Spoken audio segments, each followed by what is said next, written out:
Assalamualaikum warahmatullahi wabarakatuh. Perkenalkan, nama saya Nafsalia Ananda, mahasiswi Vkom UPAI.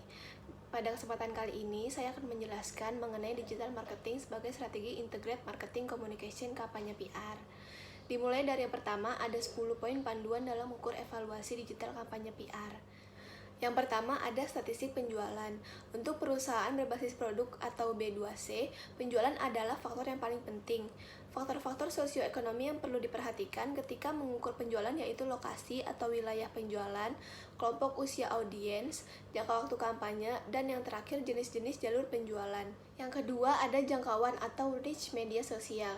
Cara mengukur reach media sosial bisa dilakukan dengan cara yang pertama dengan membandingkan jumlah follower di berbagai kanal media sosial sebelum dan sesudah kampanye berjalan. Dan sekarang juga sebagian besar media sosial terkemuka sudah menawarkan tool di dalamnya untuk menghitung reach. Yang ketiga, engagement di media sosial. Engagement ini diukur dari tindakan yang dilakukan oleh para pengguna internet di tiap post. Penting juga untuk mengetahui apakah publik tertarik berinteraksi dengan post dan update yang kamu berikan di sosial media. Yang keempat ada impression di sosial media. Impression adalah jumlah post dikali dengan jumlah penyebarannya. Kenapa kamu perlu menghitung impression? Reach dan impression di media sosial sama-sama menunjukkan tingkat fasilitas konten, tapi impression bisa membantu memahami seberapa sering pengguna melihat post, pesan, atau iklanmu di media sosial. Yang kelima ada brand mention di blog dan media sosial. Tool untuk memantau brand mention itu ada 5. Yang pertama, Meltwater, menawarkan pemantauan media dan media sosial yang komprehensif. Yang kedua, ada Social Mention, adalah tool gratis untuk memantau media sosial. Yang ketiga, Mention, memonitor internet termasuk kanal-kanal media sosial terbesar dan mengirim pemberitahuan setiap kali ada kata kunci atau nama merek muncul di percakapan online. Yang keempat ada Hotsuite, bisa digunakan untuk memantau percakapan di platform-platform media sosial yang terkemuka. Dan yang kelima ada Talkwalker, kamu bisa mendapat pemberitahuan tentang percakapan yang mengandung mention di beragam sumber dan juga bisa menyaring hasil berdasarkan tipe, bahasa, frekuensi, dan kuantitas. Yang keenam ada peningkatan peringkat kata kunci.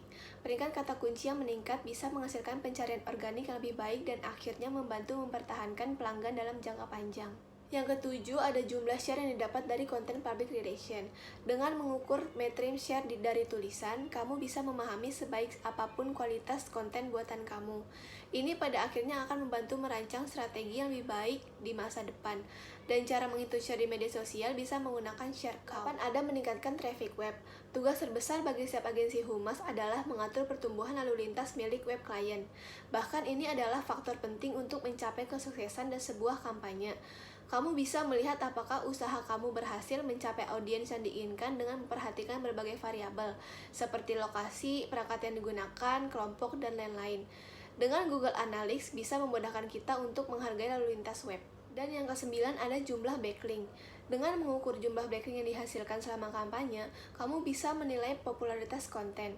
Mencari backlink bisa menggunakan berbagai cara sebagai berikut. Yang pertama itu ada blog komen, kedua forum posting atau forum file, ketiga artikel posting, keempat situs bookmark, dan kelima situs directory. Dan yang terakhir ke-10 ada peningkatan generasi pemimpin.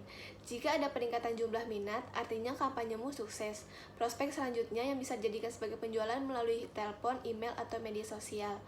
Pastikan kamu mencatat mengarah yang dihasilkan oleh tiap sumber di tabel terpisah atau review get laporan rinci mengenai perkembangan masing-masing pemimpin. Bandingkan data sebelum kampanye mulai dengan data yang kita kumpulkan setelah kampanye selesai. Namun volume saja tidak cukup untuk review menjadi dasar-dasar penilaian difference seluruh usaha memimpin generasi yang kamu lakukan. Kamu juga perlu memperhatikan dan memantau metrik-metrik penting lainnya seperti rasio klik, tayang, dan tingkat konversi. Demikian penjelasan yang bisa saya sampaikan, kurang lebihnya mohon maaf. Wassalamualaikum warahmatullahi wabarakatuh.